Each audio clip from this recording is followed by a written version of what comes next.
Bienvenue à tous à ce webinaire concernant les progrès pour le logement, l'eau potable, l'assainissement et l'hygiène. Je suis donc Monsieur Johnston, je travaille à l'OMS et je couvre ce programme et nous allons voir différents domaines et différents points importants. Et d'abord, nous allons parler des services d'eau potable et d'assainissement, hygiène, et ensuite, nous parlerons de la santé menstruelle. Et avant de donner la parole à Tom, qui va nous donner quelques informations, je voudrais partager ici le vidéo de la vice-présidente de ONU Femmes, ONU Eau, pardon. Et donc, je vais mettre ici la vidéo en marche. Bien, merci beaucoup.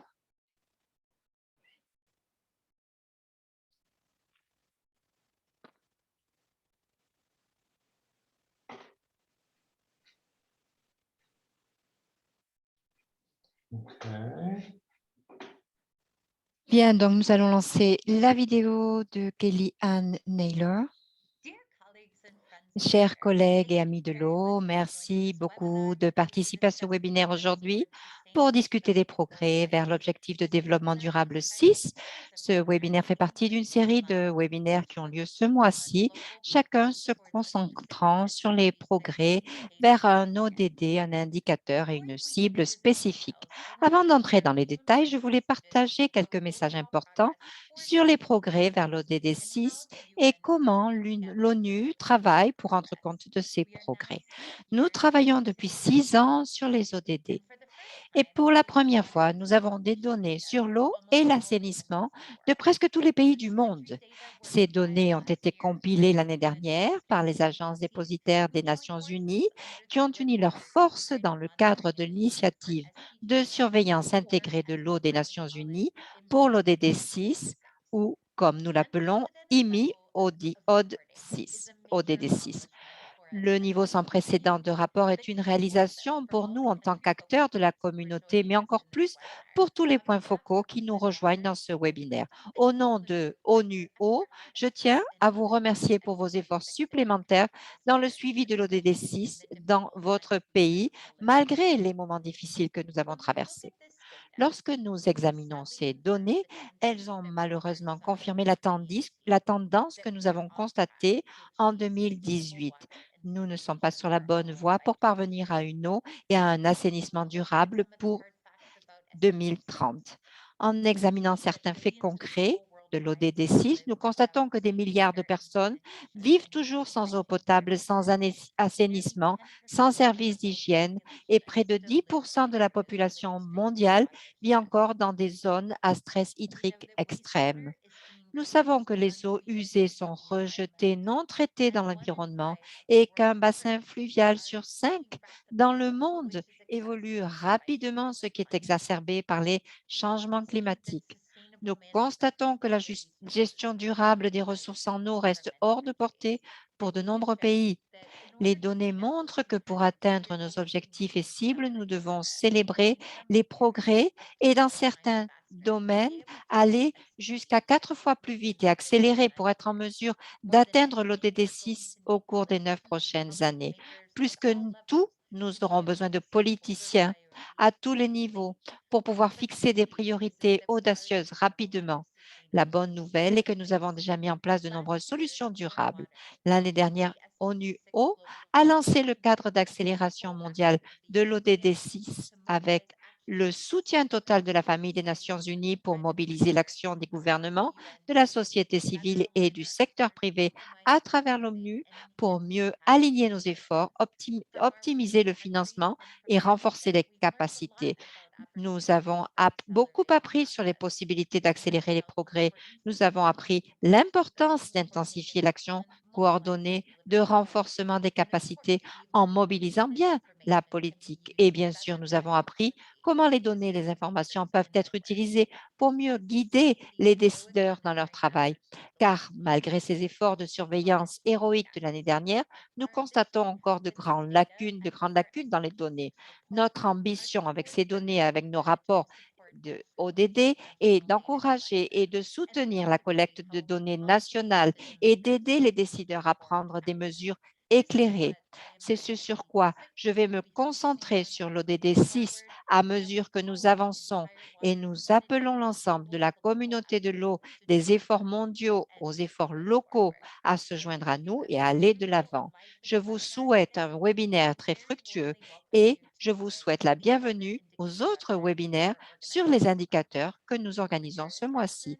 Merci pour votre attention et pour tous vos efforts continus pour faire progresser notre objectif commun d'assurer la disponibilité et la gestion durable de l'eau et de l'assainissement pour tous. Merci beaucoup.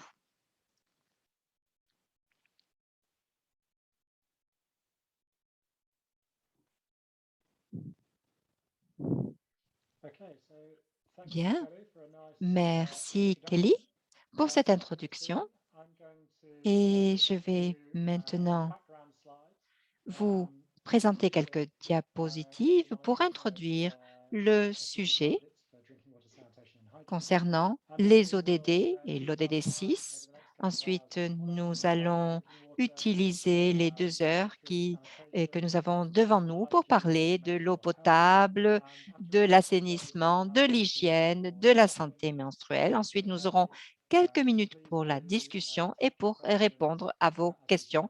Donc, n'hésitez pas à poser vos questions ou à nous les envoyer dans la partie des questions et des réponses ou de lever la main. Si vous souhaitez prendre la parole directement, vous pouvez le faire. Donc, comme Kelly l'a dit, donc cette initiative de l'ODD 6 est dans le cadre de toutes les agences de l'ONU et il y a plusieurs indicateurs ici avec 11 agences et aujourd'hui, nous allons nous focaliser sur le 6.1.1, 6.2.1, qui sont des indicateurs mondiaux concernant la qualité de l'eau potable et l'assainissement. Donc, nous allons donc nous concentrer sur ces premiers points. Donc, les indicateurs ne se limitent pas à l'ODD 6. Ici, sur cette diapositive, vous voyez que nous avons d'autres indicateurs qui concernent l'ODD 6.1, accès aux services, hygiène, et il s'agit aussi d'un des objectifs de numéro 4, de l'ODD numéro 4, qui couvre la qualité de l'eau, les soins, la possibilité de se laver. Et donc, ici, vous voyez donc que ces webinaires vont se focaliser sur les ODD, sur l'ODD 6, mais également sur d'autres ODD. Ici, un point important est de reconnaître l'agenda 2030 avec ses différents objectifs et objectifs aspirationnels. Ici, vous voyez les cibles au niveau gouvernemental.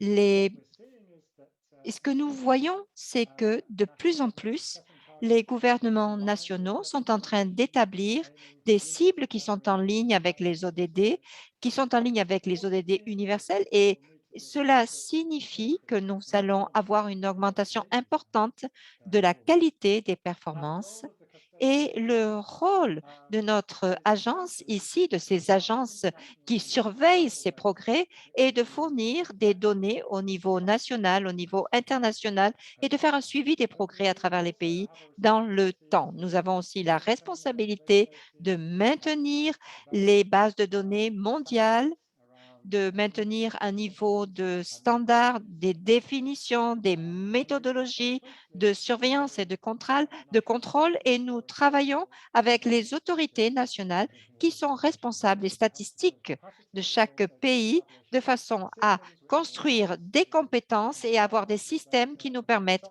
de collecter des données au niveau national et de travailler avec ces données. Donc, ces données que nous produisons que vous retrouvez ici dans différents recueils année par année.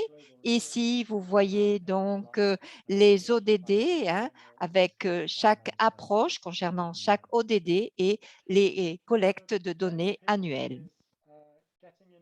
Le JMP est en train de produire tous les 2 ans des recueils donc actualisés de ce type de données. Donc l'année dernière, en 2020, nous avons produit un document sur les logements, sur la partie des soins, et nous allons continuer à travailler. Donc cette année, nous sommes en 2021, nous avons produit un travail de mise à jour sur tout ce qui concerne donc les difficultés actuelles pour accéder à l'eau potable et l'assainissement. Et pour soutenir les pays, pour qu'ils puissent développer, mettre en place, élaborer des questions et mieux mettre en place des systèmes au niveau de leur pays, nous avons réuni toutes les questions centrales hein, qui nous ont été posées et nous avons présenté tout cela dans des documents que vous trouverez sur notre site Internet en plusieurs langues et nous avons incorporé des systèmes de contrôle et de surveillance internationaux que vous trouverez aussi sur notre site. Nous avons aussi maintenu ce que nous appelons les dossiers ou les documents de pays JMP. Vous les trouverez ici avec les données nationales classées et cela inclut une liste de toutes les données, les sources de données nationales que nous avons identifiées qui peuvent être utilisées pour produire ce type d'estimation au niveau international. Et puis, nous avons des informations concernant la façon dont ces données ont été utilisées, dont elles ont été collectées, et au niveau donc des consultations nationales, comment cela a été effectué. Le dernier point important, ces consultations par pays de GMP, c'est un processus qui se fait tous les 2 ans avant la publication de ces progrès, de cette mise à jour, bien sûr. Donc maintenant, nous allons faire circuler ces données pays par pays à travers le site d'UNICEF et nous allons fournir cela avec d'autres documents, des directives, des suivis techniques concernant toutes ces données et la façon dont nous avons recueilli et utilisé ces données.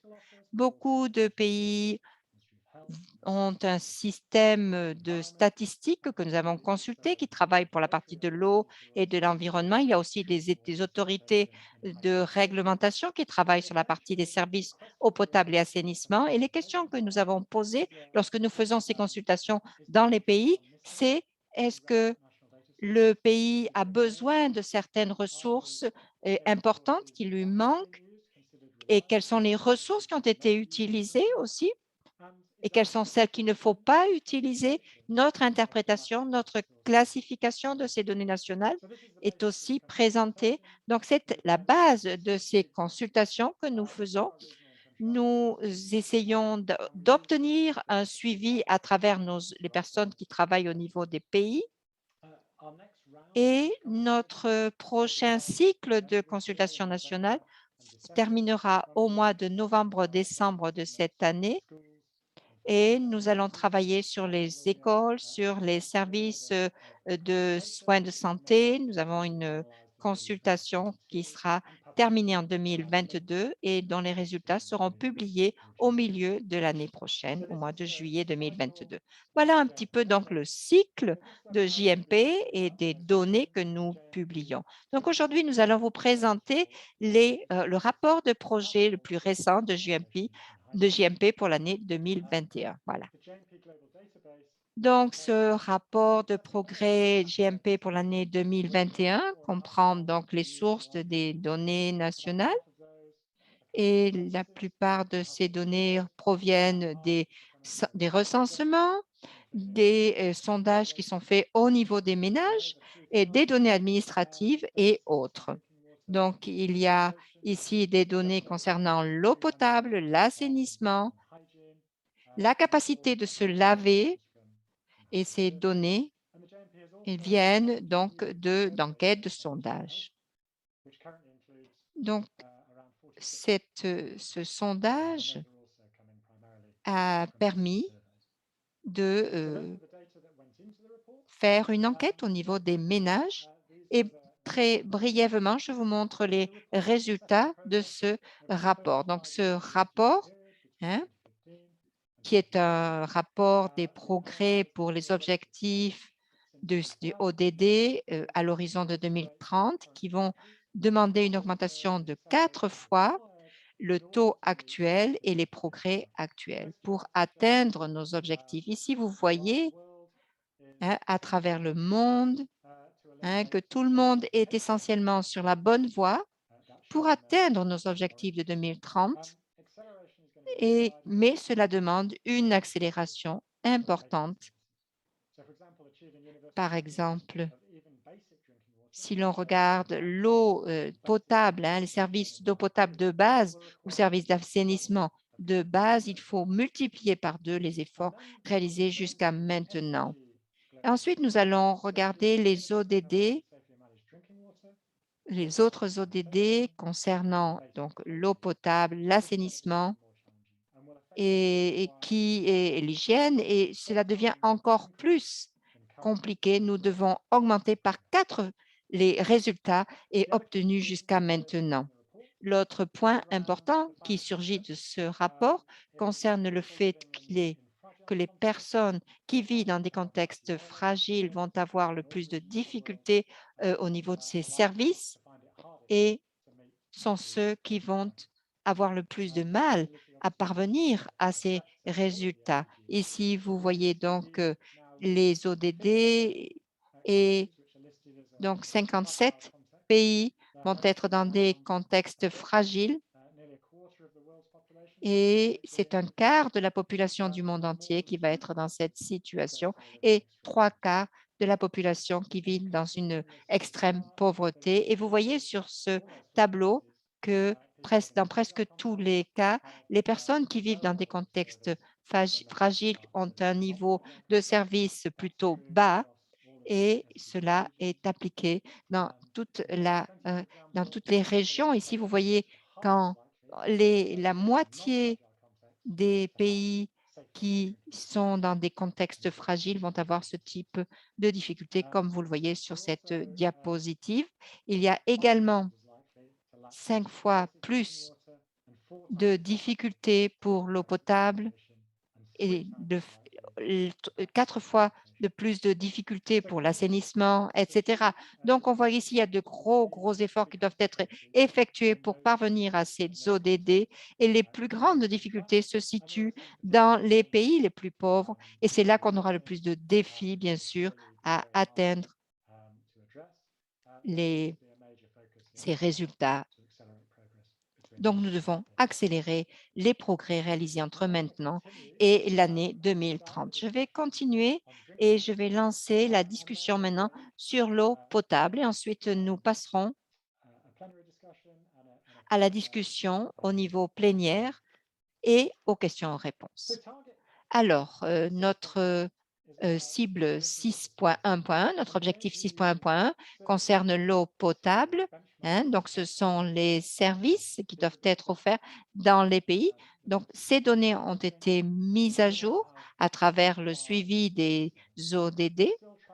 Et donc, on continue à faire un suivi concernant la population qui n'a pas ce type de service, la population qui a des sources qui pourraient être améliorées, donc un service de base. Et pour la période de l'ODD, la population qui utilise des sources qui pourraient être améliorées, hein, comprend des sources dans lesquelles il pourrait y avoir des services améliorés, où la source d'eau est à plus de 30 minutes à pied et avec une obligation de faire la queue pour obtenir de l'eau. Hein. Donc, on a d'autres critères. Donc, on a le critère qu'il faudrait que ce soit accessible. L'eau devrait être disponible lorsqu'elle est nécessaire et l'eau devrait être gratuite à tout moment. Donc, et l'eau ne devrait pas être contaminée, bien sûr. Donc, on a tout cela, hein, c'est un point, ce sont différents points qui sont de grande importance. And use the category at least basic, which is the indicator that's used for monitoring SDG target Et 1. c'est pour la monitorisation de ces produits. Now, the headline finding, Bon, si nous regardons ici que c'est le fait que le monde est loin de la bonne voie pour atteindre les buts pour 2030, vous pouvez voir les différents pourcentages qui sont changés et la couverture au niveau global sera à peu près la quantité de personnes qui ne reçoivent pas ces services. Les différentes régions avancent de différentes manières. Il y a un progrès rapide dans quelques régions, mais ils sont tous loin de la bonne voie, comme j'ai dit auparavant. Et les niveaux continuent à avancer. Nous voyons les niveaux dans l'Afrique subsaharienne. Nous voyons un avancement rapide parce que cela couvrait les différentes parties, 27% en 2015 et 30% en 2020. Cela veut dire que le taux de progrès maintenant est à peu près 37% de la couverture. next slide, please. Prochaine diapo.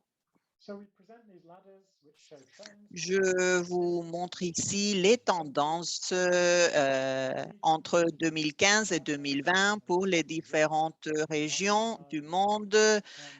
Vous pouvez le voir à gauche. Vous pouvez voir les estimations aussi qui ont été disponibles pour les services de surveillance dans les différentes régions.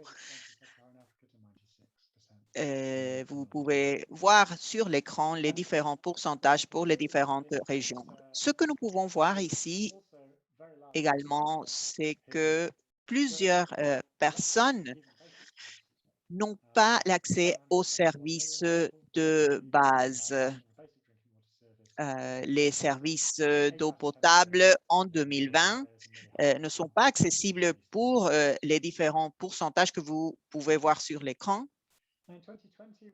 Et en 2020, nous avons des estimations pour 138 pays, qui est bien sûr une amélioration par rapport au dernier rapport, mais il y a un manque de données encore pour plusieurs pays. Les données que nous avons disponibles couvrent à peu près 45% de la population globale. Nous pouvons voir que ces données dont nous avons besoin pour surveiller l'ODD numéro 6 ne sont pas facilement disponibles pour les pays moins avancés et ils sont plus disponibles dans les pays plus avancés. Si nous regardons cette diapo, nous pouvons faire une estimation des tendances, la couverture et les différents changements. Si la couverture est haute, le niveau de changement avance rapidement vers 2030 et à l'envers. Cette tendance est montrée ici et nous pouvons voir également les progrès qui sont sur la bonne voie en considérant que ce niveau de progrès continuera pour les différents pays en avançant vers 2030. Nous avons plusieurs pays qui n'ont pas encore atteint la couverture universelle, mais la plupart, je pense que 69 pays avancent trop lentement. Et dans la zone jaune, il y a 14 pays et aussi dans la zone orange où la couverture est en train de descendre. Donc, c'est pour cela que j'ai utilisé ces couleurs pour montrer les avancements les plus rapides. Mais cela n'avance pas rapidement pour atteindre la couverture universelle en 2030. Les variations sont énormes par rapport à ce sujet. Nous voyons ici les données par rapport à l'accessibilité dans les établissements. Nous voyons les différents types de bleus qui indiquent les différents progrès. Et dans chaque région du monde, dans l'Amérique latine et les Caraïbes, l'accessibilité va entre 8% en Haïti à universel, à couverture universelle dans à peu près 8 pays. Et la disponibilité va de 26% à la couverture universelle, par exemple, au Chili. 43% de la population au Mexique doit faire face à des problèmes de contamination par rapport aux autres pays. Donc, il y a des différences entre les différentes régions et dans les régions elles-mêmes. Nous avons des données qui peuvent être ventilées, par exemple, dans les ménages, et cela montre des différences entre l'environnement rural et dans les cités, mais aussi entre les différentes régions.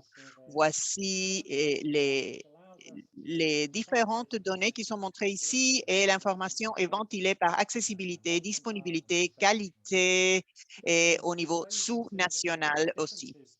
Nous pouvons voir ainsi les différences entre les plus pauvres et les plus riches par rapport à la qualité. Et l'accessibilité montre une différence énorme entre les pays plus riches et les pays plus pauvres. Au niveau sous-national, l'accessibilité est l'un des plus grands défis dans ces pays. 69% ont montré cela par rapport à 2% de l'autre extrême. Et il y a des différences par rapport à la disponibilité et la qualité de l'eau potable. Cette information ventilée est très importante lorsqu'il s'agit de prendre des décisions adéquates. Nous avons également vu des énormes différences par rapport à l'exposition à la contamination fécale. Jusqu'à ce moment-là, nous avions seulement l'information par rapport à la contamination de l'eau. Mais maintenant, nous pouvons voir le niveau de contamination de l'eau et quel est le niveau de risque de contamination également. Ces sondages menés dans les ménages dans plusieurs pays montrent, comme vous voyez sur l'écran, un taux de personnes énorme qui boivent de l'eau contaminée. Dans 6 pays, l'Éthiopie, le Madagascar et d'autres pays, ils ont moins de 20% de la population qui utilise des sources qui n'ont pas des niveaux de contamination et 40% utilisent des sources avec un risque très haut de contamination. Les données sont très puissantes lorsqu'il s'agit d'identifier les problèmes et ce que l'on peut faire pour s'adresser à ces problèmes. Les rapports peuvent tracer le progrès. Et depuis 2015, plusieurs pays ont enregistré un bon progrès vers la couverture de base universelle. Nous pouvons voir bien sûr des différences entre les régions et dans les régions elles-mêmes, mais le progrès le plus rapide, c'est en général ceux qui commencent dans un point de départ plus bas que ceux qui avaient déjà montré des progrès. Et ceux qui commencent dans un point plus haut avancent plus lentement. Mais ceux qui ont un point de départ similaire ont fait des progrès très différents. Vous pouvez voir cela par rapport aux services de base dans les différents pays. La couverture, par exemple, au Mozambique a changé beaucoup et dans la République, cela montre ces différents changements. Si nous analysons les inégalités par rapport aux services d'eau potable de base, nous pouvons voir les différences entre les pays plus riches et les pays les plus pauvres. Nous voyons ici la proportion par rapport entre les différents pays et en considérant les inégalités. Par exemple, dans la Somalie rurale, pour les riches, c'est 3,9 fois plus élargi que dans les régions rurales. Et la différence, c'est de 4,9 dans d'autres pays. Donc, cela, tout simplement, c'est pour montrer qu'il y a des énormes différences entre les riches et les pauvres dans ces pays et entre les populations rurales et les populations urbaines. Et cette lacune doit être comblée pour atteindre cet ODD. Par rapport à l'eau potable, voici où la population qui manque ces services de base. En 2020, nous avons vu une réduction très significative dans la population globale qui n'a pas de services d'eau potable de base. Vous pouvez voir cette tendance ici sur l'écran. Ce nombre est réduit dans toutes les régions, sauf dans l'Afrique subsaharienne, dans l'Asie de l'Est et du Sud. Vous pouvez voir les différentes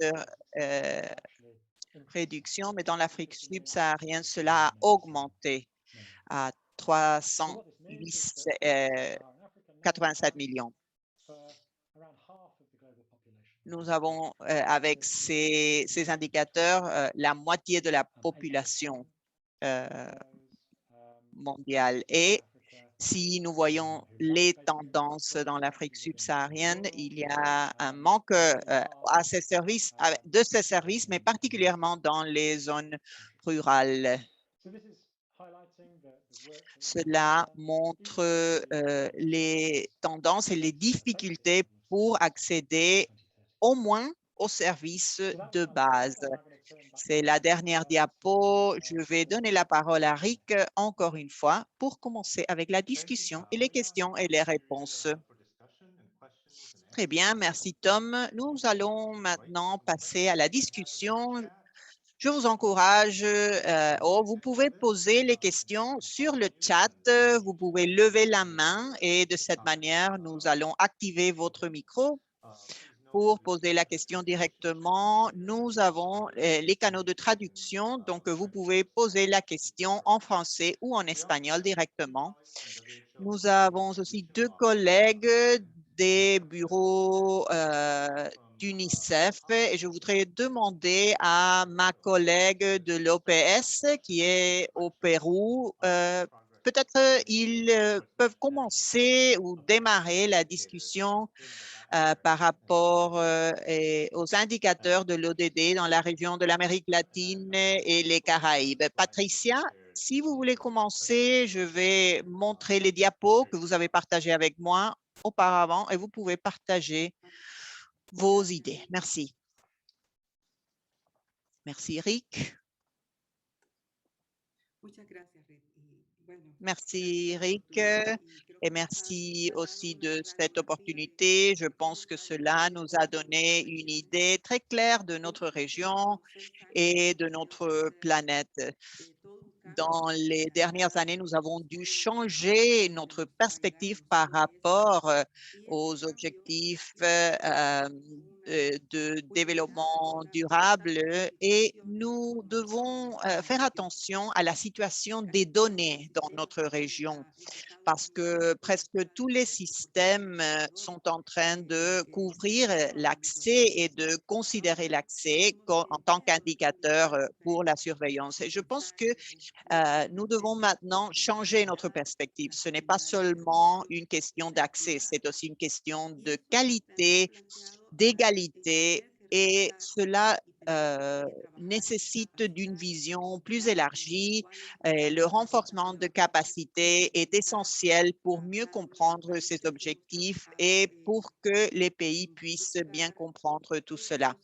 C'est également important de peut-être penser à des cours de formation en ligne ou bien construire ou développer des protocoles pour les soins de santé de base. Et ces protocoles qui peut-être vont nous permettre de recueillir des données de ces centres de santé. Toute cette information est très importante et les pays doivent peut-être trouver une manière d'interagir par rapport à ces données, parce que les données ne sont pas présentes seulement dans quelques institutions. Tout le monde, ceux qui font la surveillance ont de l'information, ceux qui font la planification ont cette information et également les instituts de statistique, par exemple, ont de l'information. Et toutes ces données vont nous permettre de surveiller les buts et les objectifs, et pas seulement au niveau national, mais aussi au niveau régional et international. De cette manière, je pense que nous pourrons mieux planifier et trouver la meilleure manière d'utiliser cette information pour planifier dans nos pays. Je pense que c'est un point clé. Avoir cette information est essentiel pour mieux planifier et cela va nous permettre de mobiliser des ressources parce que parfois, nous avons de l'information au niveau très général et cela ne nous permet pas d'agir au niveau local. Je pense que cela est un but très important. Si nous analysons le problème de la qualité de l'eau, la qualité de l'eau, ce n'est pas seulement le manque d'informations, mais c'est aussi établir les priorités dans tout le processus de planification. Par rapport à la qualité, je pense que la population doit savoir que l'eau qu'ils boivent est une eau d'haute qualité et l'utilisation d'eau dans les bouteilles est une tendance aussi. Ce sont des personnes qui peut-être changent et nous devons tenir en compte ces changements dans les tendances et dans la population. Je pense qu'il y a plusieurs défis. Je vais passer à la prochaine diapo.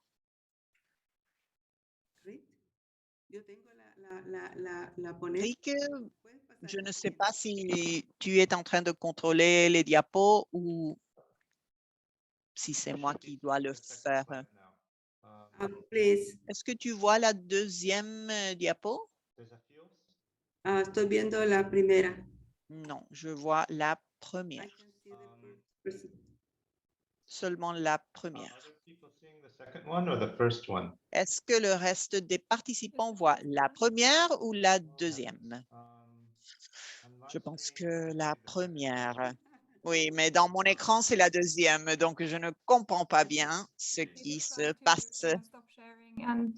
Peut-être tu peux arrêter de partager l'écran et partager encore une fois.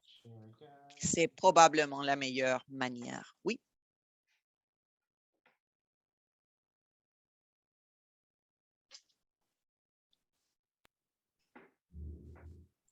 The Voilà. second one right now. Is the second one now? Okay, good. Voyons la deuxième. Et je Je pense que par rapport à l'information, c'est important d'avancer et de trouver ces disparités, ces lacunes dans l'information. Mais l'information qui appartient au pays et l'information utilisée pour la prise de décision. Le deuxième pas, c'est de comprendre comment cette information va être en ligne avec le processus de planification au niveau national, au niveau sous-national, avec les ODD et avec les buts qui vont nous permettre de mener ces changements. Puis, nous devons considérer les cours de formation et des ressources humaines. C'est essentiel d'analyser cela au niveau national et au niveau sous-national, encore une fois, pour renforcer ces éléments. Nous avons mené une analyse et nous sommes dans le processus de recueillir des données par rapport à la situation des laboratoires.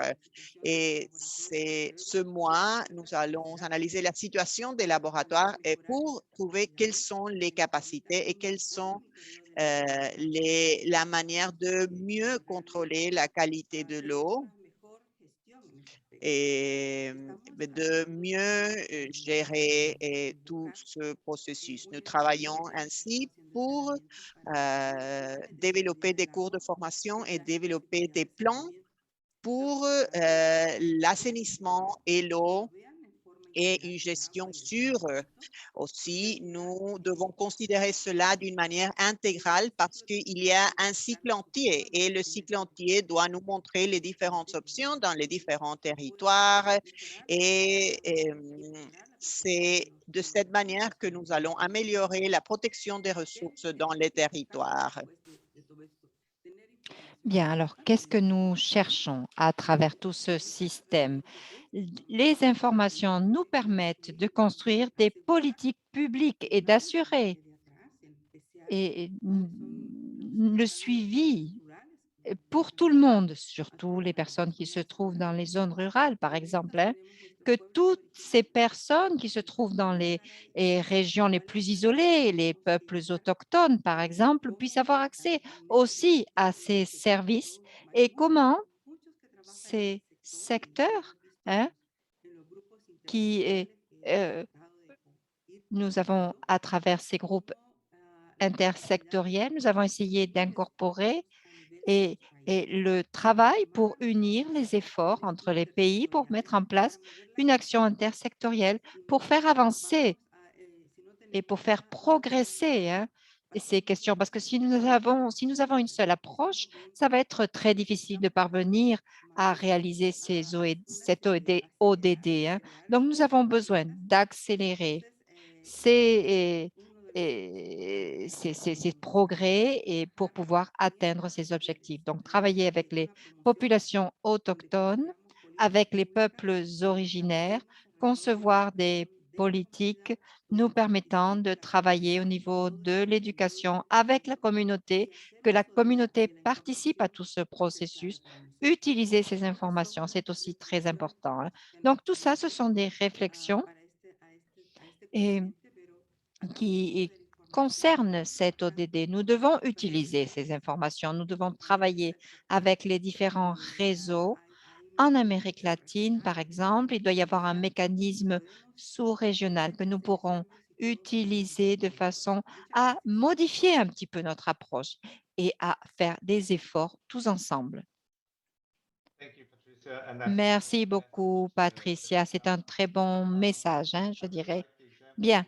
Maintenant, j'ai beaucoup aimé cet exemple que vous avez donné concernant la coordination intersectorielle et pour la collection de données et la façon dont ces données sont utilisées pour assurer de la planification au niveau local et des investissements locaux aussi. Parfois, c'est difficile de collecter des données qui peuvent nous donner le niveau de détail nécessaire pour la planification locale et qui permettent aussi et que ces données soient utiles pour les ODD pour atteindre et réaliser ces ODD. Bien, nous avons maintenant une discussion et des questions à vous poser concernant les principales difficultés que vous avez rencontrées dans cette collection, dans ce recueil d'informations au niveau des pays et des gouvernements. Bien, donc ensuite, nous passerons à l'assainissement et à l'hygiène. Et je vois qu'il y a plusieurs personnes déjà qui ont posé des questions. Je vois que ce thème vous intéresse. C'est un plaisir de constater cela. Bien, nous allons passer à l'objectif 6.2.1 avec deux indicateurs. Pour l'assainissement, nous avons le même type d'échelle que j'avais présenté pour la partie que nous avons présenté pour la partie de l'eau potable. Donc, la partie de l'absence totale de service, on commence par cela. On a donc fait une suivi de ces situations. Ensuite, nous avons les latrines sans protection d'assainissement et sans amélioration des systèmes. Et ensuite, nous avons des systèmes qui sont améliorés. Hein. Donc, nous avons 3 catégories ici en fonction du niveau de service. Si ces systèmes sont améliorés, sont partagés avec d'autres ménages, avec d'autres familles à cause des limitations qui existent sur le terrain.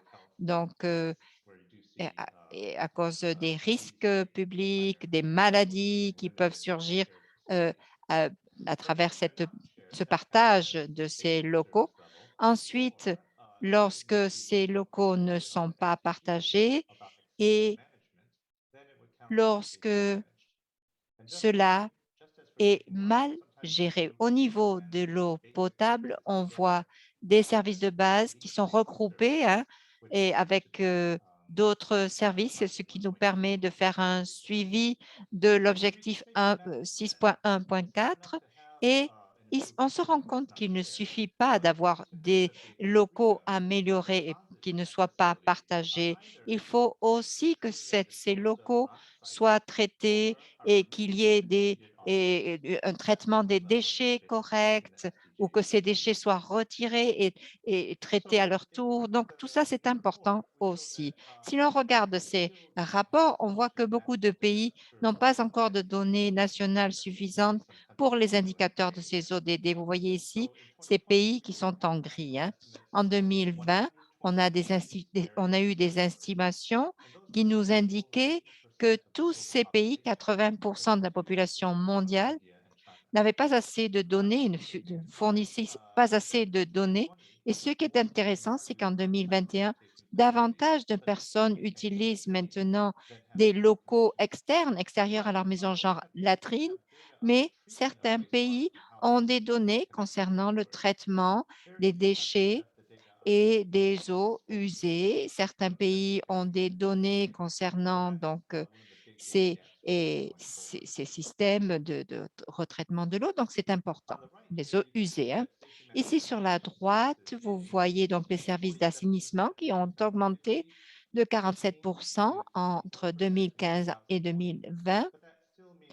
Mais cela signifie qu'il y a encore presque la moitié de la population qui n'a pas ce type de service d'assainissement de base. Et 21% manquent encore de services basiques. Hein. Donc, vous voyez qu'il y a des progrès à faire. Nous avons l'estimation des ODD pour les autres régions. Vous voyez sur la gauche qu'il y a différents niveaux de progrès. Vous voyez les régions hein, couvertes et les régions qui sont les plus couvertes et celles qui sont le moins couvertes.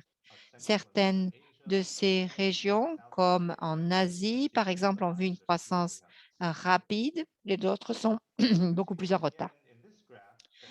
Ici, sur ce graphique, de nouveau, nous voyons les progrès réalisés entre 2015 et 2020 et nous extrapolons pour l'année 2030. Donc, vous voyez que si ce rythme continue de progrès, le monde n'atteindra que 67% des besoins hein, d'assainissement et d'eau potable. Donc, beaucoup de pays ne vont pas avoir les services de base. Hein. Si vous regardez toutes les régions, vous voyez que les régions en général ne vont pas atteindre les niveaux désirés pour l'année 2030. Même les pays les plus riches comme l'Australie, la Nouvelle-Zélande, le rythme des progrès sont lents et aussi on pense qu'il y a un manque de données qui fait qu'on ne peut pas faire un suivi. Mais les pays, même les pays les plus riches vont avoir une partie de leur population, hein, environ 20%, qui ne va pas avoir un système d'assainissement et d'eau potable tout à fait correct. Maintenant, comme nous n'avons pas encore certaines données, nous ne pouvons pas être sûrs de ces résultats. Bien, de nouveau ici, nous voyons que seulement 8 pays sur 109 hein, seront sur la bonne voie pour la couverture universelle pour 2030. Vous voyez donc qu'un grand nombre de pays ont fait de gros progrès, plus de 2% par an. Hein. Par exemple, la Chine, la Slovénie, le Lesotho ont fait de très bons progrès, mais comme les niveaux de base étaient inférieurs, il y a encore beaucoup de pays qui doivent atteindre cette couverture universelle et qui ne sont pas en ligne pour le faire. Et vous voyez que dans 8 pays, nous sommes en ligne, mais sinon, dans plus de 20 pays, la couverture est est en train de diminuer. La partie intéressante de ce rapport, c'est qu'en 2020, pour la première fois, plus de personnes utilisent des systèmes améliorés d'assainissement.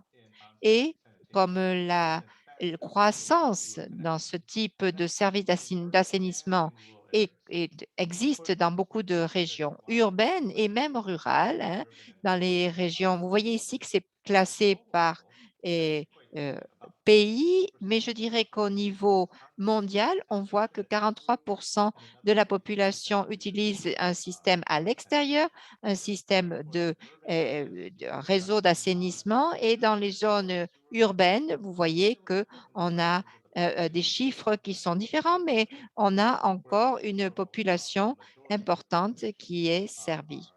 Et au niveau rural, et la plupart des gens n'ont pas ce type de système. Ensuite, on regarde par région et on constate que la plupart des pays qui sont dans un contexte fragile, certains pays d'Afrique et d'Asie, la majorité de la population utilise des systèmes qui sont sur place, et dans d'autres pays, comme par exemple l'Australie et les pays d'Amérique du Nord, on a encore ce type de service.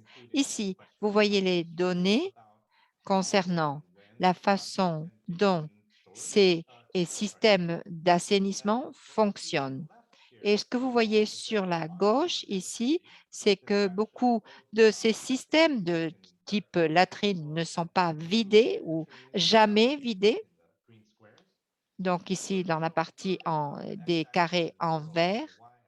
Et donc ici, vous voyez qu'il y a beaucoup de systèmes d'assainissement qui ne sont jamais vidés et traités, comme par exemple au Niger, en Gambie, en Mongolie. On a un niveau très élevé de pays qui utilisent ce genre de fosses septiques qui ne sont pas ou de réservoirs septiques qui ne sont pas renouvelés ou vidés. Ensuite, si vous regardez sur la droite, vous voyez que dans les zones urbaines, on a plus tendance à avoir vidé ce genre de réservoir de septique et de latrines. De nouveau, la Mongolie, la Chine, la Bélarussie sont dans des zones limites, mais la plupart n'ont pas ce type de service dans les zones rurales. Et c'est pour ça qu'ils sont sur cette ligne, et parce que dans les zones urbaines, ils ont ces services. Donc maintenant, les traitements des eaux usées. Si on regarde un système central de traitement des eaux usées ou des systèmes de réservoirs qui sont vidés, on voit que ces traitements des eaux usées, on a des systèmes qui sont disponibles. Cela est classé par région. Et on constate que ces eaux usées doivent avoir un système de traitement secondaire avec un traitement chimique, biologique, et c'est un traitement primaire, très souvent, tout simplement la séparation des solides et des liquides qui existent. Donc, vous voyez ici, dans chaque région de ODD, il y a certains pays où moins de la moitié des eaux usées reçoivent un traitement de deuxième niveau ou supérieur. Même dans l'Asie de l'Est et dans l'Asie du Sud, on a ce type de traitement qui sont absents. La même chose en Amérique latine et aux Caraïbes, en Afrique, la même chose, on n'a pas ce type de traitement, donc de deuxième niveau. Si on regarde les services d'assainissement de base qui donc ont des systèmes, des locaux qui ne sont pas partagés, on voit qu'il y a une baisse au niveau des gens qui utilisent ce type de service de base. Et dans la plupart des régions, à l'exception de l'Afrique subsaharienne, on voit une baisse de ces chiffres. Donc, Asie du Sud, on voit une baisse importante. Donc, en millions de personnes, une proportion encore plus importante dans l'Amérique latine et les Caraïbes. Donc maintenant, un des défis, c'est que dans l'Afrique subsaharienne, on a une croissance de la population. On a des services aussi qui augmentent, mais qui n'arrivent pas à suivre la croissance de cette population qui est supérieure. Donc. Et dans d'autres pays, directement, on a des services très limités et non améliorés. Seulement 5% de la population continue à pratiquer la défécation à l'air libre en 2020. Donc, cette population se trouve dans certains pays d'Asie et surtout en Afrique et dans certains pays d'Amérique latine. Si on regarde ces taux, ces données et donc ventilées de nouveau, vous voyez qu'il y a beaucoup d'inégalités entre les régions. En Afrique subsaharienne, on a une tendance importante et des différences entre pays. Dans certains pays, on a réussi à éliminer cette défécation à ciel ouvert, mais dans d'autres, c'est 60%.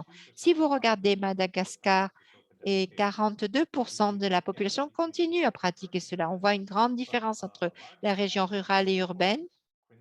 Et on voit surtout une grande brèche entre les régions les plus pauvres et les régions les plus riches, donc en fonction des quartiers et de la population. Et si vous regardez les mesures que nous avons les plus ventilées en fonction des régions donc sous-nationales, seulement 5% de la population pratique la défécation à ciel ouvert comparé à 85 dans d'autres régions. Donc, ces données nous montrent vraiment les inégalités qui existent et le besoin de concevoir des programmes dans ces régions. Bien, voilà, c'était ma dernière diapositive. Donc, je vais maintenant vous donner la parole. Nous allons parler d'assainissement et je vais donner la parole à Tom pour qu'il modère le débat. Bien, merci. Donc, c'est une très bonne question sur l'assainissement. Je vais vous demander de regarder ces questions, voir si vous pouvez y répondre. Mais je voudrais aussi vous demander et de lancer la discussion et en répondant aux progrès réalisés au niveau des pays en fonction des objectifs. Quelles sont les choses qui restent à faire aussi? Peut-être que je vais donner d'abord la parole à Farai. Merci beaucoup, Tom, pour cette question. Je pense que c'est une question importante ici en Afrique de l'Est et du Sud. Nous avons eu de gros problèmes avec cela. En 2020, nous avons fait une analyse des 21 pays d'Afrique et nous voulions voir, et de cette zone d'Afrique, nous voulions voir quels avaient été les progrès et par rapport à la mise en œuvre des ODD pendant ces 5 dernières années. Et nous avons constaté que dans notre région, qui a 21 pays, nous avions un total de 22 systèmes de suivi dans 5 pays. Et nous avons vu un mélange de suivi entre les régions urbaines et rurales et seulement 85 d'entre eux avaient un système d'assainissement et d'eau. Et la bonne réponse, c'est que 50% avaient un service d'assainissement. Donc, on voit qu'il y a des progrès en termes de suivi et de contrôle de l'assainissement. On a aussi constaté que 94 de ces pays étaient en train d'essayer d'atteindre l'ODD 6. Par exemple, Botswana était une exception. Il a atteint l'accès il atteindra l'accès à ces services d'eau potable et d'assainissement en 2030. Pour les autres, ce sera très difficile qu'ils atteignent ces objectifs. Déjà, peut-être en 2050, ce serait possible, mais difficilement. Donc, nous voyons encore beaucoup de pays qui travaillent avec les données avec ces données de l'ODD 6 et il y a encore beaucoup de problèmes concernant la collecte de données, la fréquence et l'ampleur de ces données et cela fait que notre système de contrôle doit être adapté et augmenté. Nous voyons aussi beaucoup de brèches en termes de données de contrôle qui proviennent des données de JMP.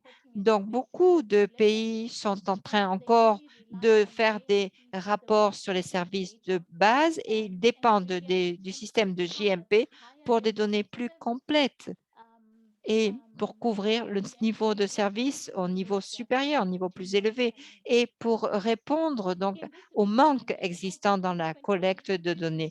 Dans cette région, sur 21 pays, on a vu que 12 pays avaient des systèmes de suivi de routine pour l'assainissement, mais seulement 5 de ces 12 pays peuvent faire un rapport concernant les services, le niveau de limitation des services. Nous voyons encore beaucoup de brèches et nous essayons de comprendre tous ces aspects liés à la gestion de ces services et le niveau de JMP est ce dont nous avons besoin. Alors, que pouvons-nous faire?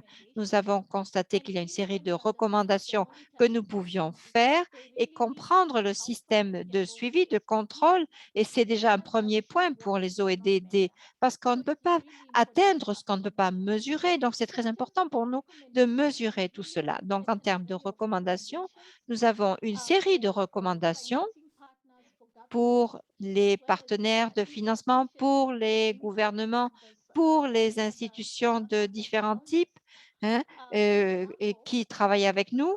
Par exemple, pour les partenaires de financement, les bailleurs de fonds, c'est vraiment une question de financement pour réduire les brèches qui surgissent, non seulement pour l'infrastructure, mais aussi pour le système de suivi, de contrôle, qui nous permet de voir où nous en sommes. Donc, nous devons renforcer le recueil de données parce que nous ne savons pas très bien si nous ne savons pas quels sont les objectifs, nous n'y parviendrons pas. Donc, il s'agit de la qualité des données, mais aussi de la disponibilité des données. Nous avons besoin aussi de davantage d'intégration entre l'éducation, la santé, le fait de se laver, parce qu'on a vu qu'on a un système de suivi qui permet des fois d'améliorer les choses en termes de données d'assainissement, parce qu'il y a une prise de conscience. Donc, au niveau des recommandations faites au gouvernement, ils peuvent faire beaucoup de travail. Il y a déjà beaucoup de choses qui ont été faites pour mettre en place ce système de contrôle. Mais il y a d'autres choses qui doivent être améliorées pour la collecte de données. Nous devons trouver de nouvelles manières de collecter les données, surtout concernant les systèmes d'hygiène, parce que cela se fait au niveau des ménages. Donc, beaucoup de données doivent être collectées dans les ménages pour renforcer notre système de collecte de données. Et ensuite, comment augmenter, accroître ce système qui existe déjà pour incorporer les données de JMP, les indicateurs de JMP et collecter les données en fonction de ces indicateurs. Lorsque les systèmes de recueil de données de routine n'existent pas, nous avons identifié des pays comme la Tanzanie, l'Afrique du Sud, qui obtiennent de bons résultats concernant la capture de ces informations et fournissent des plateformes à travers lesquelles ils aident et les autres gouvernements, ils partagent leurs bonnes pratiques avec les autres gouvernements, ce qui est très utile. Nous avons aussi une séparation entre les données collectées et en utilisant d'autres systèmes gouvernementaux et les services d'eau. Et les services d'eau sont intégrés au système de contrôle national et permettent de fournir aussi beaucoup de données. C'est une grande valeur. Au niveau des améliorations institutionnelles, on analyse aussi la façon dont on peut rendre ces données plus ouvertes et disponibles et les intégrer dans nos planifications, dans notre documentation et dans notre suivi, dans les progrès faits.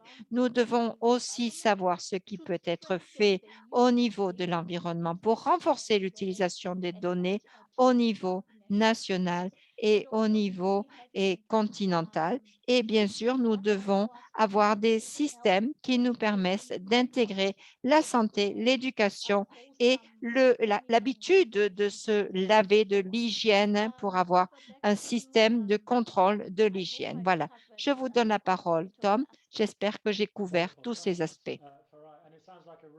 Interesting initiative, the SDG Plus 5 initiative. Merci. Je pense que c'est une initiative très intéressante, une discussion très ciblée par rapport aux données, la disponibilité de ces données et la transition des ODM aux ODD, et pour nous éloigner un peu de cette manière de peut-être recueillir des données dans des situations exceptionnelles et de le faire de manière régulière. Vous avez également mentionné le défi par rapport à la gestion intégrale lorsqu'il y a peu de données disponibles. Rick a mentionné cela, particulièrement en Afrique subsaharienne.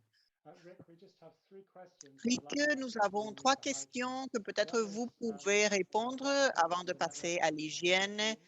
Qu'est-ce qui se passe avec les latrines par rapport au changement climatique? La deuxième est s'il y a une stratégie pour inclure information des enregistrements administratifs. Très bien. J'ai aussi vu plusieurs questions par rapport à comment vider les latrines. Il y avait une question que si les personnes ne vident jamais les latrines, qu'est-ce qu'ils font lorsque les latrines sont pleines? Il y a plusieurs commentaires. Dans quelques régions rurales de l'Afrique subsaharienne, en général, les installations sanitaires sont fermées et lorsqu'elles sont pleines, les personnes construisent un nouveau endroit. Donc, c'est vrai que nous ne devons pas supposer qu'il y a des services sanitaires lorsque cela se passe. Il y a une enquête auprès des ménages où les personnes ont décrit leurs pratiques par rapport à ce sujet, et dans plusieurs cas, ils ont mentionné que plusieurs systèmes n'ont jamais été vidés. Et lorsqu'ils sont pleins, ils le couvrent et ils créent un nouveau trou. Et c'est une manière de gérer cela, mais si cela n'est jamais vidé parce que ce n'est pas créé d'une manière hygiénique, nous avons vu par exemple, des endroits où il y a une ligne d'effluence qui va à une zone ouverte pour le vider. Donc, si nous avons un système qui ne fonctionne pas bien ou qui fonctionne de cette manière, les solides peuvent être vidés de cette manière, mais ce n'est pas un système sanitaire adéquat. Les défis sont d'identifier quels sont les systèmes qui font un traitement adéquat des déchets et les situations où cela n'est pas le cas. Et c'est important de trouver la manière, il y a un projet pour développer des outils et des méthodes pour le mesurer. Et ils ont trouvé dans plusieurs cas que les installations améliorées ou les locaux améliorés ne doivent pas être considérés des systèmes d'assainissement. Donc, c'est un travail qui continue à être développé. Deuxièmement, je vais parler des réglementations, la question par rapport à la gestion des eaux usées et les régulations. Il y a des données administratives et des données qui viennent des ménages. Par rapport à l'assainissement, les ménages ne peuvent pas nous dire ce qui se passe avec les déchets. Donc, après que ces déchets sortent du ménage. Ils ne savent pas. Donc, voilà un défi.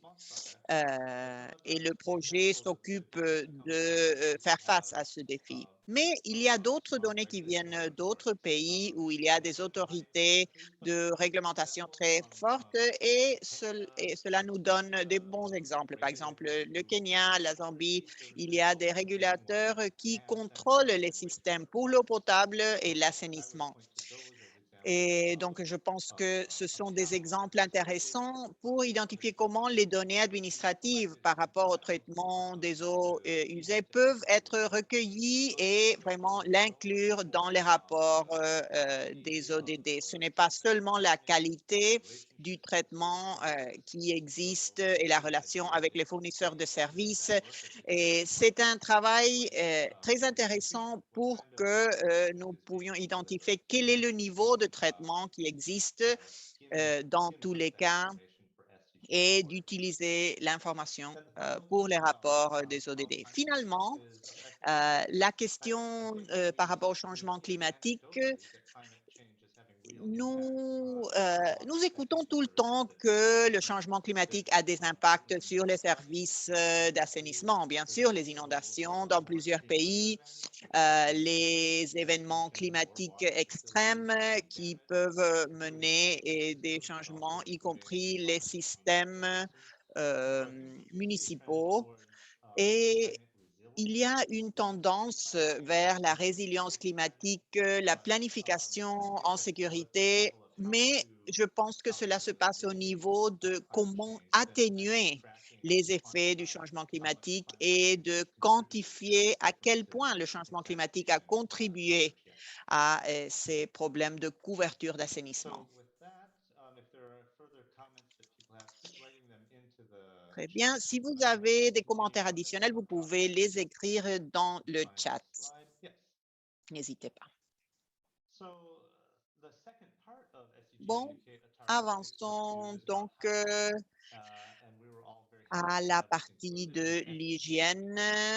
C'est très important d'avoir inclus cela dans cet ODD. Et nous avons choisi en tant qu'indicateur mondial pour l'hygiène, c'est les services d'hygiène de base. Ce sont des installations avec du savon pour se laver les mains dans les foyers.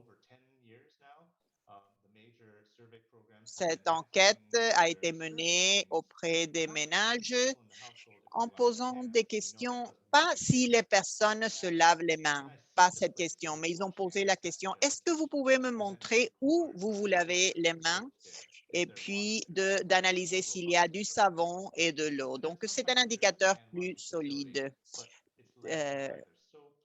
Donc, nous avons un service d'hygiène limité où la disponibilité d'un local pour se laver la main et n'a pas du savon et n'a pas de l'eau. C'est le service limité. Nous voyons ici le rapport où 79 pays avaient des estimations par rapport aux services hygiéniques de base en 2020. Nous pouvons voir que ces données sont très faibles dans plusieurs pays parce qu'il n'y a pas des enquêtes auprès des ménages et les systèmes, les différents systèmes. Nous voyons les différents pays en Afrique subsaharienne, en Asie et aussi dans quelques pays de l'Amérique latine et les Caraïbes qui collectent ce type de données. Vous voyez les couleurs sur cette carte. En Afrique subsaharienne, nous voyons les niveaux plus bas de couverture. Dans les différentes régions, nous avons des estimations pour 4 régions seulement. À gauche, vous pouvez voir qu'au niveau global, nous avons avancé de 67% de la population à 71% en 2020. Pourtant, il y a une disparité globale énorme en Afrique subsaharienne, en Océanie, le niveau de couverture est très bas et dans ces régions, un tiers de la population n'ont pas une installation pour le lavage des mains. Dans le nord de l'Afrique et l'Asie, cette croissance a montré une accélération vers 2020 et la région qui est sur la bonne voie pour atteindre le but pour 2030. Nous voyons ici que la couverture est plus haute dans les régions urbaines, mais quelques régions continuent à ne pas avoir des données disponibles. Vous pouvez voir sur l'écran que dans les villes et la couverture est plus haute et c'est seulement parce que parfois les enquêtes sont seulement des zones rurales et nous n'avons pas toutes les données dont nous avons besoin. En Amérique latine, les Caraïbes, nous avons des données par rapport aux zones rurales, mais pas suffisamment sur les zones urbaines. Au niveau global, seulement 78% des services d'hygiène vont être atteints en 2030 et c'est le résultat des différentes régions, mais seulement l'Océanie et l'Afrique subsaharienne, vous voyez le niveau de progrès et pour atteindre les buts, la multiplication devra se passer de manière très rapide. Les sondages ont analysé plus en détail par rapport aux installations de lavage des mains et c'est clair que dans l'Afrique subsaharienne, plusieurs personnes utilisent des dispositifs pour le lavage des mains et il y a pas des installations fixes, mais des installations mobiles. Nous avons leur demandé sur ces installations qui ne sont pas fixes et dans les sondages les plus anciens, les numérateurs considéraient les systèmes fixes et peut-être dans ces enquêtes d'il y a quelques ans, les systèmes mobiles n'étaient pas considérés. Au Rwanda, vous voyez par exemple qu'il n'y a pas des indicateurs à droite et je pense que peut-être si l'on considère ces stations mobiles de lavage de mains, les chiffres seraient différents. Mais ceux qui ont une installation pour le lavage des mains chez eux, il y a des différences par rapport à la disponibilité du savon, de l'eau, etc. Vous pouvez voir les résultats ici. En orange, ceux qui n'ont pas ni le savon ni de l'eau en orange. Et en jaune, vous pouvez voir que les pourcentages sont plus grands. Et ce sont ceux qui ont de l'eau, mais qui n'ont pas du savon. Et au contraire, ceux qui ont du savon et pas de l'eau. C'est différent dans tous les pays, mais ce n'est pas très habituel de voir une installation de lavage des mains, mais ne pas avoir de l'eau. Donc, en général, nous avons trouvé que, en général, ils n'ont ni le savon ni l'eau, ou c'est le savon qui manque et cela ne permet pas d'avoir une installation de base. Voilà la disponibilité d'eau potable. Vous pouvez voir ici les points dessous la ligne. Il y a plus de ménages qui ont l'eau potable, mais pas tout le monde a les services d'hygiène de base. Cela veut dire que le savon n'est pas disponible ici. En Bolivie, vous pouvez voir que 80% de la population ont de l'eau, mais seulement 20% ont les services hygiéniques de base. En Mongolie, les services d'hygiène de base, 80%, mais à peu près 40% des personnes ont de l'eau potable. Donc, en Mongolie, ils collectent de l'eau dehors la maison, mais en général, c'est disponible pour le lavage des mains. Si nous analysons les disparités entre les plus riches et les plus pauvres, nous pouvons voir des inégalités très importantes. Vous pouvez voir que dans le premier cas, les riches ont plus de disponibilité. En Libérie, les différences entre les riches dans les zones urbaines et les pauvres dans les zones urbaines sont très marquées aussi. Et la proportion est très différente dans plusieurs pays aussi parce que le 20% des plus pauvres ont une couverture vraiment très faible. Donc, dans plusieurs pays, les inégalités par rapport à l'accès aux installations de base pour le lavage des mains est, est très important. Vous l'avez vu ici. Vous pouvez voir ici les ménages où ils n'ont pas d'installation de lavage des mains. Dans 28 pays, 1 sur 4 personnes n'ont pas des installations de lavage des mains chez eux. Et dans le cas du Rwanda, c'était 86%. Donc, je pense qu'avec un sondage euh, plus adéquat, peut-être avec les stations mobiles, nous aurons une idée, une situation différente. Pour la gestion des maladies, si l'on considère cela de ce point de vue, c'est plus difficile d'avoir un environnement sûr pour ces personnes qui n'ont pas l'accès aux installations de lavage des mains. Encore une fois, je voudrais démarrer la discussion avant d'avancer à la dernière partie de ce webinaire par rapport à la santé menstruelle. Pour la discussion, nous allons considérer ces indicateurs pour les services d'hygiène. Vous avez la parole si vous voulez faire ou poser vos questions. Vous pouvez aussi les écrire sur le chat.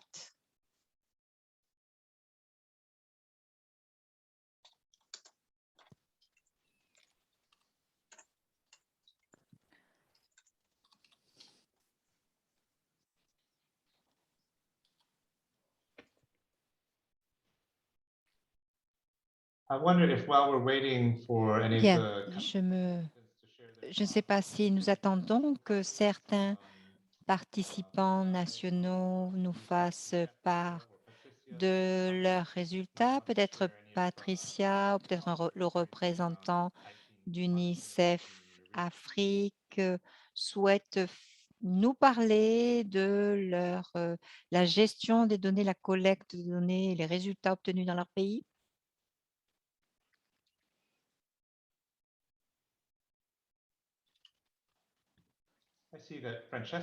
Bien, je vois que Francesco a la main levée. Allez-y, Francesco. Oui, Francesco, au micro, je voudrais confirmer ce qui a été dit concernant le suivi du lavage de main avec du savon et de l'eau. Très souvent, on a du savon, très souvent, on a seulement les locaux de lavage de main. Très rarement, on a du savon et pas d'eau. Mais cela arrive, hein, cela est arrivé dans certains services. Et dans ce cas-là, nous pensons que s'il y a du savon, il doit y avoir de l'eau quelque part. Donc, cela n'a pas été inclus, hein. Il peut arriver qu'il y ait de l'eau, mais qu'il n'y ait pas de savon aussi, hein. Voilà, on a ce type de résultat. Merci beaucoup, Francesco. Bien, je vois une question dans la partie des questions et des réponses. Est-ce que les statistiques qui montrent des résultats plutôt faibles sont dues au fait que les personnes n'aiment pas montrer les installations de leurs toilettes, hein, aux personnes qui font l'enquête? Alors, nous avons beaucoup d'informations et nous savons que parfois, oui, les gens n'aiment pas montrer ce type d'installation aux personnes qui font le sondage. Est-ce que vous pouvez nous en parler, Tom? Oui, je pense que c'est intéressant de parler de cela parce que la plupart des enquêtes, hein, qui sont faites dans les foyers n'intègrent pas une observation directe de ce type d'installation, hein. Et la même chose pour le lavage des mains. Donc, la plupart du temps, on ne fait pas une inspection des toilettes, hein. Dans ce type de sondage, c'est difficile de faire cela. Mais on peut demander à voir les toilettes, à faire une évaluation des toilettes. Et sinon, le dire, bon, si on a pu voir les toilettes, dire si les toilettes sont en bon état, s'il y a des fuites, etc., si c'est cassé, hein.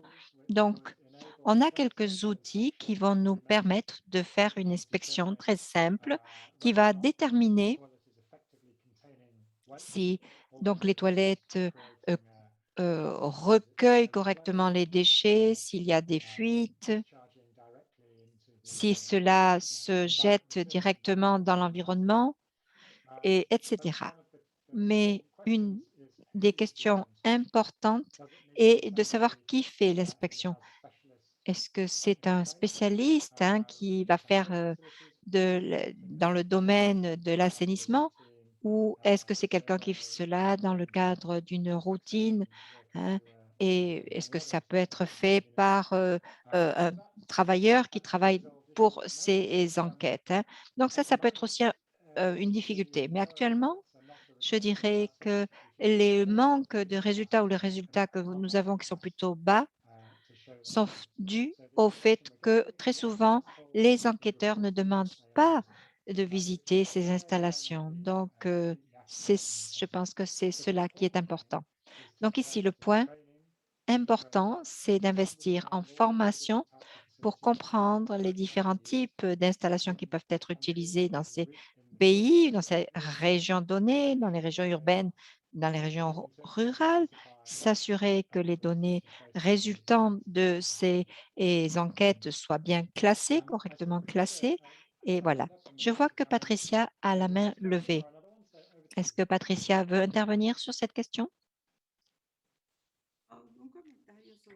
Oui, je voulais faire un commentaire sur l'hygiène.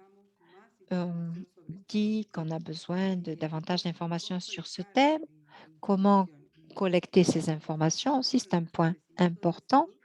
Je sais que dans certains établissements de santé, avant la pandémie, il y avait des installations. Dans 75 des cas, ils avaient des toilettes et un endroit pour se laver les mains, mais 40 n'avaient pas d'eau dans ces installations. Donc, je pense que la partie des foyers, comme Tom le dit, la limitation concernant l'accès aux installations pour les enquêteurs. Donc, on a regardé, on a constaté que au Paraguay, par exemple, on avait fait une analyse concernant l'eau et l'assainissement et une analyse des installations et on a formé les personnes qui faisaient l'enquête. Et ça a été très utile pour connaître l'état de ces installations, quels étaient les puits qui étaient en bonne, ou les fosses septiques qui étaient en bon état et quels étaient les fosses septiques qui n'étaient pas en bon état. Donc, tout cela très important pour l'assainissement, savoir dans quel état se trouvent ces installations. Mais on n'a pas toujours la possibilité d'avoir accès aux toilettes de la famille. C'est difficile pour les enquêteurs. Il y a une situation un petit peu de violence qui peut surgir. Donc, c'est une composante importante. Il y a aussi des promoteurs de la santé qui peuvent jouer un rôle important dans ce processus pour identifier comment tout cela fonctionne, quelles sont les conditions dans lesquelles vivent les gens pour savoir quelles sont les informations nécessaires et quels sont les points sur lesquels on doit s'intéresser avant toute chose dans le domaine de l'assainissement. Thank you, Patricia. Merci beaucoup, Patricia. Okay, I see we've got a couple more Bien, questions and je vois que comments. nous avons A d'autres comment questions from Nigeria et about the commentaires. Il y a un updated commentaire progress on du access Nigeria. services. hein. That is Euh, a very il y thorough a, and well-designed survey. So we're on very parle happy that the survey is ici d'un service bien conçu. for La especially question for liée à local l'hygiène programs such as demographic and concerne le putting programme mondial, adapted mais on constate qu'il y a other nationally led qu'il est monitoring programs adopté like au niveau des programmes nationaux, comme c'est le also cas a du question Nigeria. on Il y a Mauritius, aussi where the une survey question don't des îles collect Maurice. Le information about service ne hand recueille washing pas facilities d'informations and concernant but les installations pour le lavage des mains et le other matériel. surveys Il about y a des questions expenditure concernant le service et les budgets say that liés aux Nigeria dépenses dans has ce made sens. Donc, je progress dirais que c'est because they're intéressant. using those Ça data peut être in the aussi context of intéressant d'utiliser ces measure données pour savoir comment affordability of mesurer different IT la services capacité et d'avoir especially accès some of the au services niveau économique pour la population à ces services de lavage de mains. Donc, pour ces services de lavage de mains de base, je dirais que dans les pays à revenus élevés, hein. On a encore quelques petites brèches, mais elles sont moindres. Donc, il faut voir quels sont les types d'enquêtes qui peuvent être faites pour nous permettre de répondre à ce manque de données sur cette ODD. On nous dit aussi que ici, il y a des problèmes dans le domaine de l'hygiène, hein.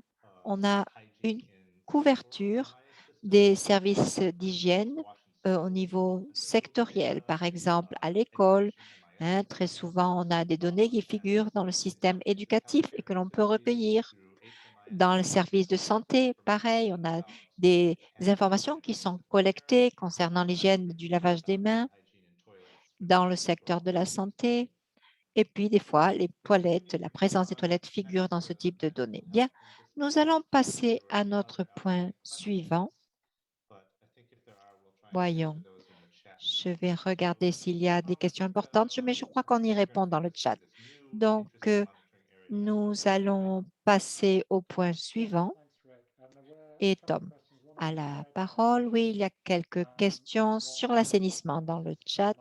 Quelles sont les meilleures pratiques pour le contrôle de ces services d'assainissement? Bien, nous allons faire tout ça à travers le chat et nous allons passer au point suivant qui est la santé menstruelle. Alors, il y a différents aspects concernant la santé menstruelle qui sont importants. Cela est lié à l'eau potable, aux facilités pour se laver qui sont particulièrement importantes pour les femmes pendant les périodes de règles et d'autres éléments qui sont de plus en plus importants et qui sont abordés à travers les enquêtes nationales. Il y a des questionnaires pour les femmes et les filles en âge d'avoir leurs règles. Il y a une série de questions sur les problèmes qu'elles rencontrent pendant cette période. Et ce que nous avons fait dans notre rapport, ça a été d'analyser les données nationales qui sont disponibles à travers ces enquêtes et nous les avons regroupées en différents secteurs. D'abord, la prise en charge, la sensibilisation liée aux règles, ensuite l'utilisation de matériel pour capturer et contenir le sang menstruel, ensuite l'accès à un secteur privé pour se laver et se changer à la maison et ensuite la participation aux différentes activités pendant la période des règles pour les femmes telles que l'école, le travail, les activités sociales, etc. Voilà. Alors, nous avons pu trouver des données de 42 pays avec des ensembles de données nationales et nous avons donc des recommandations en fonction de ces indicateurs, 3 recommandations. Je dirais qu'en général, on a constaté que dans l'Afrique subsaharienne et dans d'autres régions, il y avait, et dans les régions des pays en voie de développement, il y avait peu de données, mais que dans les pays développés, par contre, nous avions ce type de données. Les indicateurs ont été développés et peaufinés et nous essayons maintenant d'analyser les données qui nous sont parvenues. Et maintenant, sur cette prochaine diapositive, vous voyez les données concernant la prise de conscience liée aux menstrues, aux règles, qui dépend des pays et de données disponibles. Donc, nous avons ici des données liées à l'Égypte, 66%. Donc, au niveau urbain, au niveau rural, 72-63. Vous voyez une grande différence au niveau de l'Égypte entre le monde urbain et rural. La même chose pour le Bangladesh. On a pu aussi ventiler cela par âge de la ménarchie. Et vous voyez ici pour l'Égypte une différence importante en fonction de l'âge, en fonction de la richesse aussi. Par exemple, en Égypte, 73% des plus riches et 56% des plus pauvres. 66% de pourcentage pour ceux qui n'ont pas de handicap et 45 pour ceux qui ont un handicap. Donc, vous voyez des inégalités au sein de la population parmi les filles qui donc ont annoncé qu'elles avaient eu leurs règles pendant les 12 derniers mois. Si l'on regarde maintenant l'utilisation de matériel menstruel et d'un endroit privé pour se laver et pour se changer, vous voyez ici les résultats.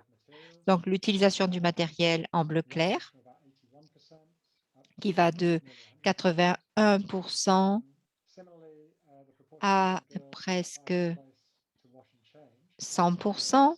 Et la même chose pour un endroit privé pour se laver et pour se changer, assez élevé. Vous voyez Burkina Faso, Tunisie, vous voyez les résultats, 56%, 62% au Niger, mais sinon, en général, on a presque 100% dans certains pays et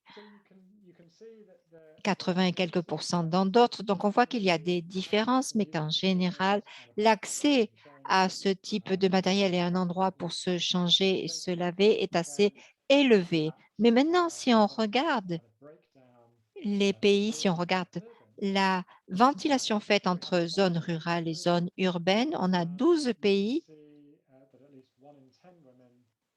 On voit qu'ici, une femme sur 10 dans les zones rurales n'ont pas un endroit privé pour se laver et se changer.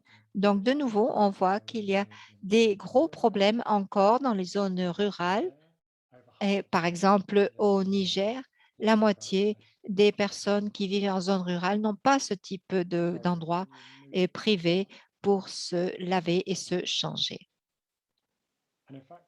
Et si vous regardez le prochain, donc le manque de participation à certaines activités pendant les règles, on voit que les femmes et les filles qui disent qu'elles ne participent pas, qu'elles ne vont pas à l'école, au travail ou d'autres activités sociales, que vous voyez ici sur l'écran.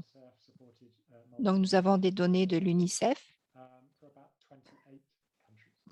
pour environ 28 pays. Et nous ne voyons pas de grosses différences entre les régions urbaines et les régions rurales. Par contre, nous voyons des différences en fonction de la richesse de ces populations et des handicaps des personnes.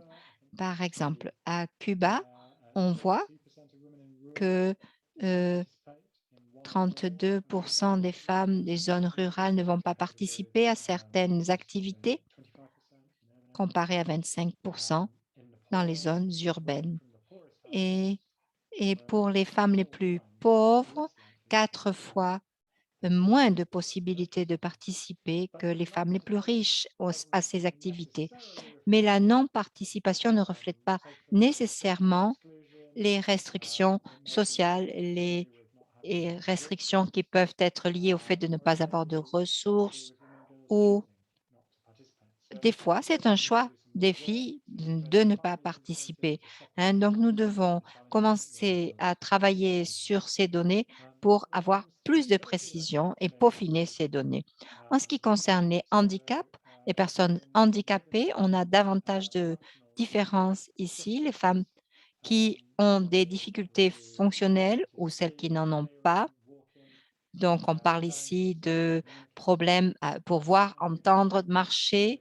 Et ici, on voit que ces personnes qui ont des difficultés et font preuve d'une certaine différence.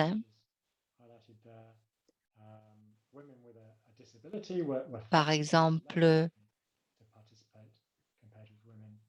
et certaines femmes ne vont pas participer, ont 5 fois plus de possibilités de ne pas participer. Donc ici, de nouveau, dans les camps de réfugiés, la situation des femmes, qui est souvent tout à fait insatisfaisante concernant le matériel menstruel et les lieux. Donc, on voit ici beaucoup de femmes et de filles qui vivent dans des camps de réfugiés avec ici, on voit que certaines femmes sont satisfaites du matériel qui sont offerts dans ces camps de réfugiés et on voit qu'il y a un certain manque pour répondre et pour atteindre ces normes dans certains pays, comme par exemple le Sud-Soudan, Malawi, Cameroun, où là, on n'a pas du tout de satisfaction concernant le matériel menstruel et les lieux qui sont à la disposition des filles. Et donc, on voit ici qu'il y a encore beaucoup de défis dans ces pays-là. Et je vais conclure avec quelques diapositives pour souligner les points importants et les problèmes importants et qui existent. Donc, prochaine diapositive. Voilà, entre 2000 et 2020, nous avons vu des changements significatifs. La population globale a augmenté considérablement et pendant cette période, 2 milliards de personnes ont eu accès au matériel menstruel. Et dans la période dont nous avons des données et des tendances globales par rapport aux services d'hygiène de base, en 2015 et 2020, 500 000 personnes ont gagné. Donc, c'est très important d'identifier le progrès qui a été fait. De l'autre côté, la disponibilité des données a continué à améliorer. Nous voyons ces données de plusieurs pays. Les données montrent une couverture plus élargie de la population, des pays qui sont couverts et le pourcentage de la population qui est couvert par ces données. Vous voyez les différentes couleurs, le bleu, le jaune, le vert et le vert. Vous pouvez voir les différentes données et les différents pourcentages. Vous pouvez voir en général que la couverture est plus haute pour les services de base, les services d'assainissement, l'eau potable et au niveau mondial, seulement 35% de la population. Nous avons des données de seulement 35% de la population, cela à l'échelle mondiale. Lorsqu'il s'agit d'une gestion sûre de l'assainissement, la couverture est plus haute, 81%. Cela probablement à cause des pays qui ont déjà des estimations au niveau national. Il y a une différence très grande entre la couverture des données, entre ceux qui ont des données de haute qualité et ceux qui ont des latrines ou d'autres systèmes. Et nous n'avons pas suffisamment de données de ces pays.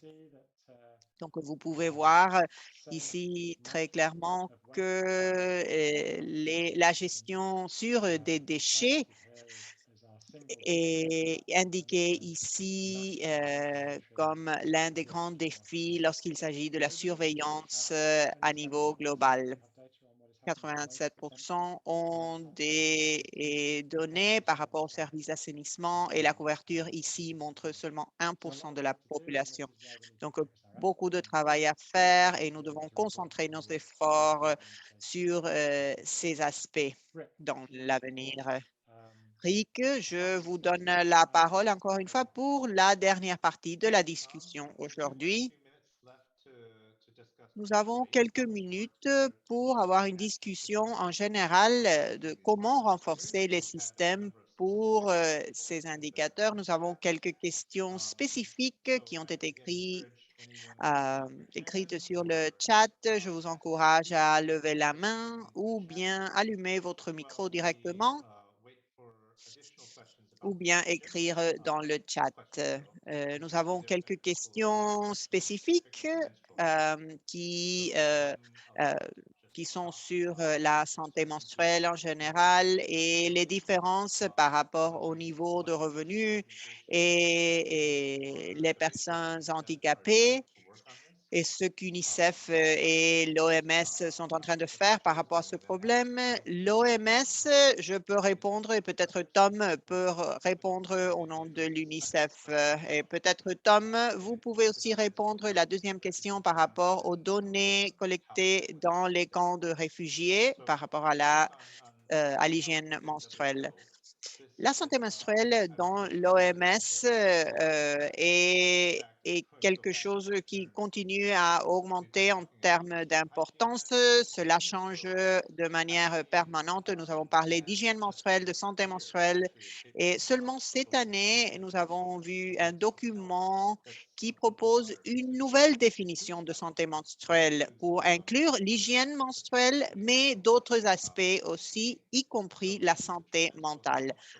Le terme santé menstruelle, nous l'utilisons bien sûr, mais nous essayons d'être plus spécifiques lorsqu'il s'agit de la gestion des matériels, de comment on fait la collecte d'informations par rapport à la menstruation. C'est vraiment quelque chose de nouveau dans l'OMS et nous allons développer des directives plus spécifiques par rapport aux services concentrés sur la santé menstruelle dans les écoles, dans le secteur académique, dans les centres de santé. Et c'est une bonne opportunité de vous dire que probablement dans les années à venir, nous verrons probablement des documents par rapport aux services de santé menstruelle et quel type de directives nous pouvons utiliser, les matériels, etc. Il y a ainsi des programmes pour encourager les bonnes pratiques de gestion de la santé menstruelle. Tom, peut-être vous pouvez dire quelque chose par rapport à cela?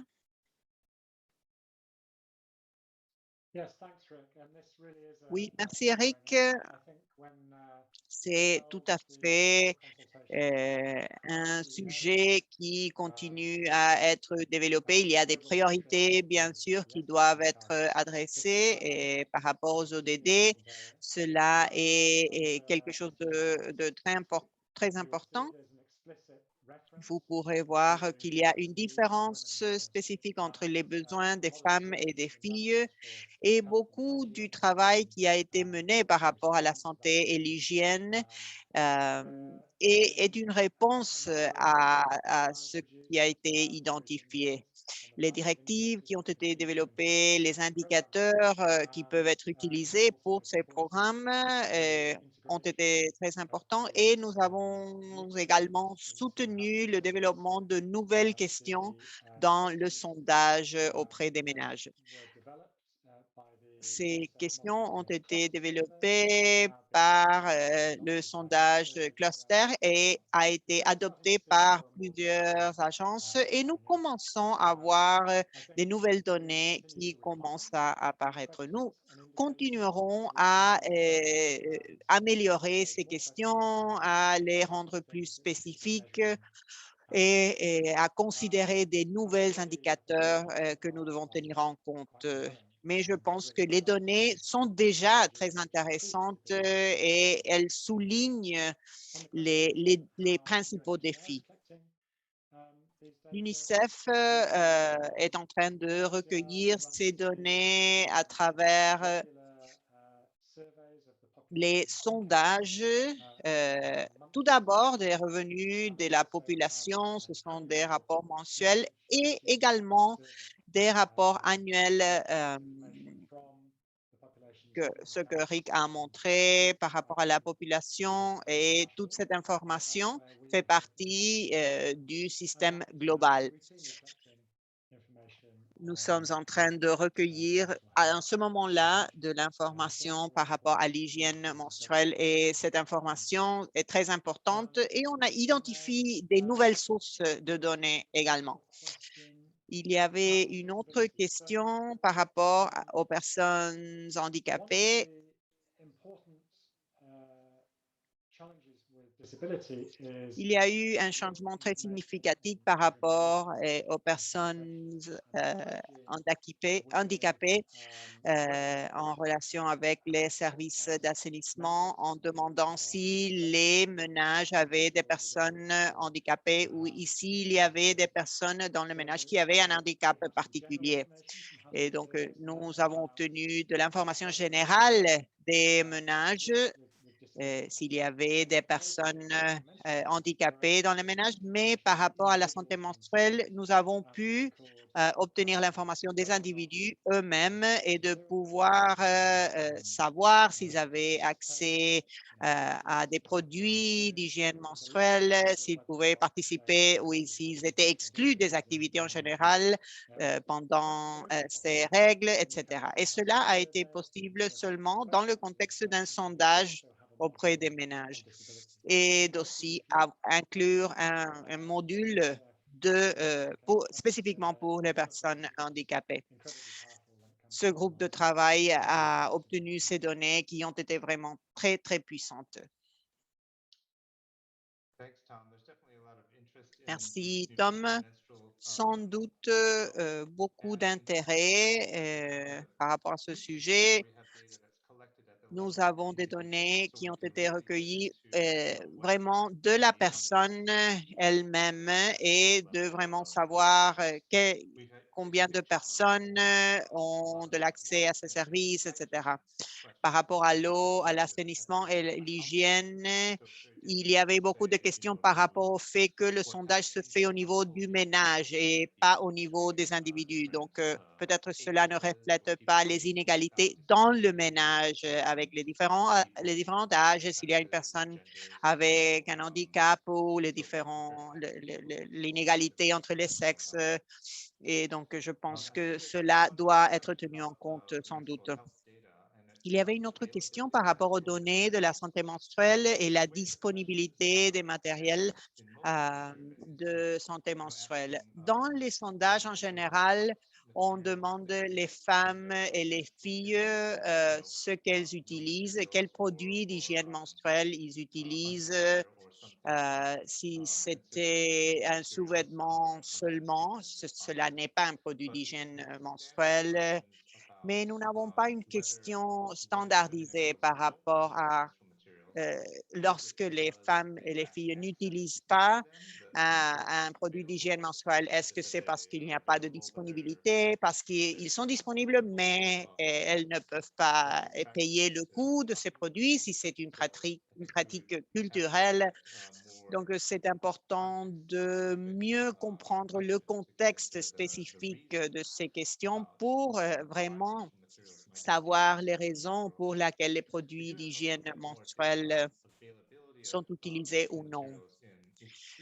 Par rapport à la disponibilité des produits d'hygiène menstruelle dans les institutions, les écoles ou les centres de santé, souvent, les produits d'hygiène menstruelle, les protections jetables, les tampons, etc., sont utilisés. great. There's also a very good point which is made from Il y Alina. a aussi un produit en Colombie qui est réutilisable, qui est utilisé dans les ménages. Factors which will determine what women and girls can and can't do are very highly culturally Et en context. général, nous avons trouvé qu'il y a des pratiques culturelles très spécifiques et c'est important de refléter cela dans la collecte de données. Dans notre rapport, nous avons trouvé un exemple très intéressant où il y avait des choses que les filles pouvaient faire et ces choses que les filles ne pouvaient pas faire lorsqu'elles avaient la règle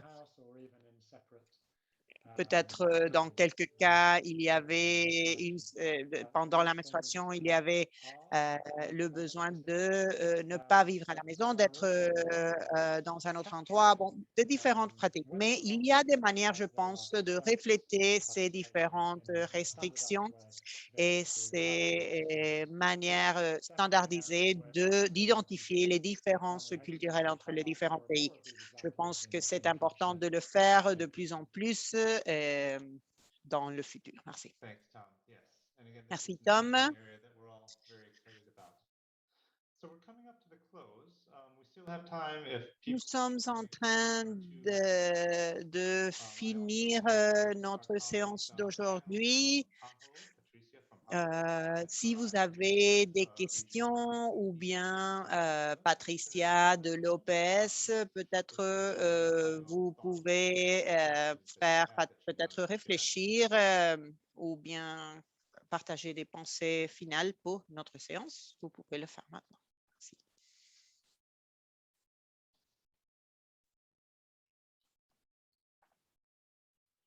Yes, Rick, if I may come in. please go ahead. Rick, Yes. est-ce que je peux parler? Particularly on achieving the SDGs, Je we pense still que do par have, rapport aux some time to ODD, look forward. The last 10, well, 9 years to go now of the SDGs. nous avons 9 ans de plus d'ODD et une réunion qui va se passer. Et je pense que c'est très important d'identifier ce que nous voulons atteindre. C'est très important de vraiment, pour les pays, de vraiment identifier quelle est leur position présente et ce qu'ils doivent faire pour atteindre ces objectifs si ambitieux. La révision de moyen terme, je pense que c'est une opportunité de le faire. Merci. Yes, it's a good opportunity for a stock take. And even not too early to be thinking about what will come Oui, je after. pense que c'est très important de savoir ce qui va se passer après les ODD. Peut-être nous aurons un indicateur post-ODD avec des méthodes évoluées. Nous avons un commentaire de plus par rapport aux données et de la menstruation, si c'est spécifiquement pour les femmes et les filles ou peut-être des personnes non binaires, des hommes transgenres. Je pense que cela dépend du type de sondage et la formation des personnes qui ont mené le sondage. Il y a bien sûr la reconnaissance de la condition non binaire et dans quelques pays de l'Amérique du Sud, le sondage ont tenu compte des personnes non binaires. Dans ces cas, les questions par rapport à la menstruation, bien sûr, seront posées à toutes les personnes qui ont la règle. Mais je dois avouer que les données jusqu'à ce moment-là sont ventilées par hommes et femmes. Donc, je pense que dans l'avenir, nous verrons une approche peut-être plus spécifique à ce problème et je pense que l'accès aux installations dans les écoles et dans les centres de santé, et je pense que cela est très relationné avec les défis auxquels les personnes non binaires doivent faire face. Les pays, je pense que doivent aller un peu au-delà par rapport à ce sujet. Merci. Yes, there is a reference to this in the guidance that was Oui, il y developed. a une guide qui a été développée pour surveiller la santé menstruelle et en général, l'information recueillie dans les ménages en général, ce sont auprès des femmes et des filles qui ont eu la règle dans les 12 mois avant du sondage. C'est possible, bien sûr, de recueillir des données d'un groupe plus élargi Et je pense que cela doit faire partie des rapports, mais c'est sans doute quelque chose qui évolue tout le temps. Il y a une différence dans les systèmes nationaux de surveillance et ce sera intéressant de voir l'évolution du processus. Bien sûr, toutes les personnes qui ont la règle, pas seulement les femmes et les filles. Merci. Je pense que c'est très intéressant de voir l'intérêt dans ce sujet. Je vous remercie de votre participation. Je vous remercie pour votre attention. J'ai écrit quelques liens dans le chat où vous pourrez trouver davantage d'informations. Et pour trouver les différentes informations. Merci aux interprètes qui ont bien travaillé et ils doivent commencer avec un autre webinaire. Donc, je vous remercie et vous pouvez nous rejoindre dans l'autre webinaire pour mieux comprendre le reste des sujets couverts. Merci. Au revoir.